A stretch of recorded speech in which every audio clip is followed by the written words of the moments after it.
Hi, my name is BBastian, and this is my action research project on the effects of student autonomy on foundational skills with interventions. Over the course of my graduate career, the thing that probably has improved the most is my organizational skills. I think just kind of having to do major time management, having to keep up with everything. I got married during graduate school. I got pregnant with my first daughter during graduate school. So definitely having to stay on top of everything has been the thing I got the most from it. And that has benefited me in other aspects of my life as well. Over the course of my different classes I've had to take, I gained a lot more knowledge on learning disabilities than I thought I was. Some of it was a refresher course, but I definitely feel that graduate school has gone more in depth in different learning disabilities such as dyslexia. And then I even learned more about ELL learners than I have since my undergrad career. And I kind of during my SOTs have said, I really wish that these things were mandatory for us to take in undergrad or like professional developments as teachers. So I've learned a lot about learning disabilities, and that's helped me in my classroom. I was awarded Teacher of the Year for my school site in 2019, and that same year I got District Teacher of the Year for Tangipahoa Parish, Elementary District Teacher of the Year. And my overall goal for my my overall goal with my degree is to eventually be a mentor to teacher candidates, whether that is me having teacher candidates in my classroom constantly or me going to teach at a university at the collegiate level and being a site coordinator or things like that. So this project is all about the effect of student autonomy. I am a fourth grade teacher. I teach ELA and social studies, and over the last few years, I've heard this term student ownership constantly. It's more and more, and I wanted to know, how do I do that? I know at the end of the year, I want my kids to have a student-led classroom where they're doing everything, but I didn't know where to start. So something that we do consistently in my classroom is interventions. And this is kind of where it all started. I wanted to know, are they going to grow? And specifically for my lower academic learners, how much were they going to grow? Were they growing to grow? And this is why I chose this project. My overall question, part of my question is, does student autonomy affect students' motivation in a positive way? Is there progress? Is it a negative way? And this is where I am. Again, my question is, does giving students autonomy to track their own progress affect their intervention data? I assume this is going to be true whenever I started this project, because I mean, giving students the opportunity to track their own stuff, that has to be the best thing, especially since I was hearing this term for so many years and increasingly each year. And I know that students like being in control. If I allowed my students to teach my classroom, I 1000% know 90% of them would be like, yeah, I'll teach for class, even if they have no idea what's going on. They would definitely try. When I reviewed the literature, the three main things that stuck out to me were foundational skills in reading, reading interventions, and then student-centered pedagogy and student ownership. So within foundational skills of reading, there are the 5 pillars of reading, and those are phonemic awareness, phonics, fluency, vocabulary, and comprehension. This is according to the National Reading Panel, and all of these basically encompass what reading is. The most important thing I found that was the 3rd grade shift in reading. So essentially, if students are not on grade level by 3rd grade, they will continue to struggle the rest of their educational career. The quote I got from Wansnet in 2013 says, meaning students who do not read proficiently by the end of 3rd grade may face serious consequences in their academic achievement. And I see this stuck with me. I've seen this quote, I think probably my last year of undergrad, and it stuck with me. And I was determined to prevent having a statistic in my classroom. For reading interventions, the most important thing is the teacher knowledge of students. Teachers must use the information from their interactions with students to make decisions to improve the effectiveness of intervention approaches for their students. And I got that from Lipscomb and Wixon from 2012.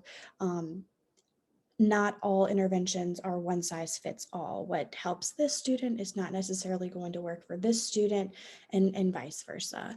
And then different types of reading interventions are going to be repeated reading, think aloud, phonics, and all three of those things are something that I do in my classroom already. So it was nice to see that these were common practices within reading interventions as a whole. The last piece of literature that I kind of looked into was student-centered pedagogy and student ownership. Student-centered pedagogy or student ownership, student autonomy basically means the teacher is no longer in charge and more so acting as a guidance, a guide for the students, where the students are kind of doing all the work in the forefront. From Furtok and Kuttner in 2012, a shift away from the teacher as an authoritative figure responsible for delivering instruction to students, and a shift towards teachers as providers of guidance, specifically supporting that goal setting piece for self-efficacy. So goal setting is important because it can support students' self-efficacy beliefs and development of persistence towards goals. And I got this from Philippakis 2020. It was a study that he did about goal setting and the importance of goal setting. The last piece I found very interesting, but not shocking, was classroom and home environment. Reeve 2006 says students' needs are fulfilled by classroom environment, and the classroom environment in turn produces in the new student internalized forms of extrinsic motivation to accept her or his own. Essentially, the environments not only at school, but at home do in fact affect the child as a whole. So if a student is not, I guess, supported at home as much, we're most likely going to be seeing that in the classroom, where behaviors form is where things at home may lack. Now I'm going to move on to my methodology. I, in this study, selected 5 students. They are lower performer students out of all the students that I teach. I conducted the a pre-survey, just kind of asking, do you enjoy school? Are you involved in the decision-making process? Which at the time I hadn't specifically made them aware if they were doing that or not.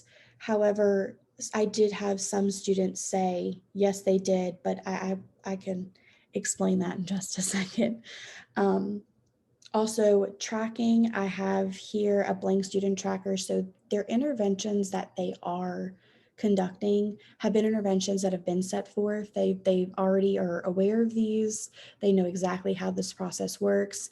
On Mondays, I give a cold read and a pre-skill. Each week, the students have a cold read from our unit, and they have a grammar skill. So I kind of gather that on the first day and say, okay, this is what they got this day. And then throughout the week, they kind of work on that goal and work on the fluency aspect and comprehension as well. So Tuesday is the specific grammar skill. For example, in week 1, it was inflection endings, ing, er, ed. Wednesday was target skills practice, Thursday unit text practice with the skills. So Wednesdays and Thursdays are when they're pulling that grammar skill out of texts. And then Wednesday, they're pulling the skills specifically from the cold read that they took on Monday. Friday, a hot read. Hot read is basically them reading the cold read from Monday. They're reading again, hot read because they've already been exposed to it. So this is when on Fridays, the first 4 weeks, I tracked their data, and I was able to model for them the last 4 weeks what they were supposed to be doing. So Fridays is when they would track what they did, and then they would be able to create a new goal for the following week, and that is where their pre-post goals came from. So my data was a little all over the place. 2 of my 5 students found that this was the most helpful thing ever. I want to specifically focus on student number one. Student number one was a student who came to me in late September who spelled his last name wrong, spelled his first name wrong, was on a first grade reading level based on reading assessments that I had done with him. And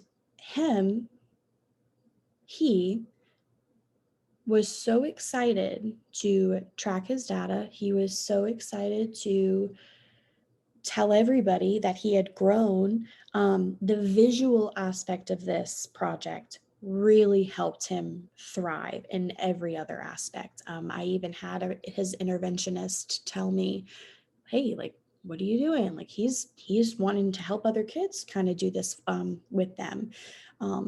I wish this was the same for all of my students, but he definitely thrived off of this. And this helped him not only in my interventions, but the interventions he gets pulled out of, and then in the classroom, in my class and his other class as well.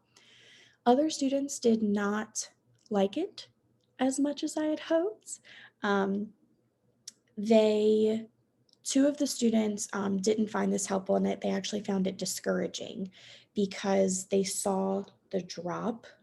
Some of them did drop some weeks, but that was going to happen.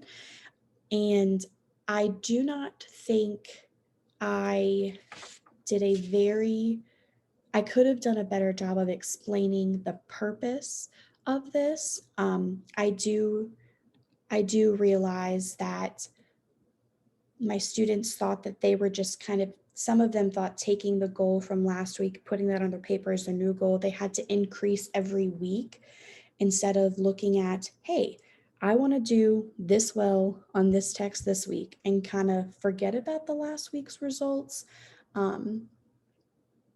But overall, there was extreme positive growth in some students.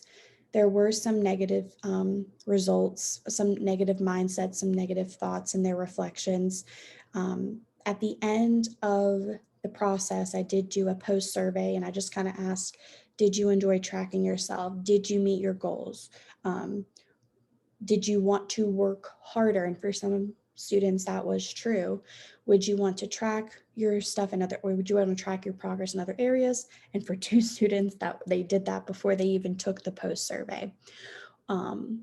I did see some increases in students' grades, and there was a misconception, like I just said, from students on the purpose of the goal setting. I will say I did have one student who unfortunately had a severe home change suddenly, and that was a drop in her scores that particular week that happened. So the future studies that I would want to kind of see is how much does home environment affect student performance, and would goal tracking in strength areas help deficit areas? So because of the first question, because of the drop I saw in one particular student, it really made me think, like, wow, like I wonder if I had given her a test that day, not to say she didn't know the material, but if something drastically happened at home, that obviously would affect her performance. So I almost wish I would have gone back to kind of reassess her on that week, but I didn't think about that till afterwards. And this one down here, based on some of the reflections I got from the students who did not find this helpful, I'm almost wondering if because they saw drops each week that they just thought, oh, I just can't do this. So I would almost wish I could do this. I wish I would have done this with another assessment tool.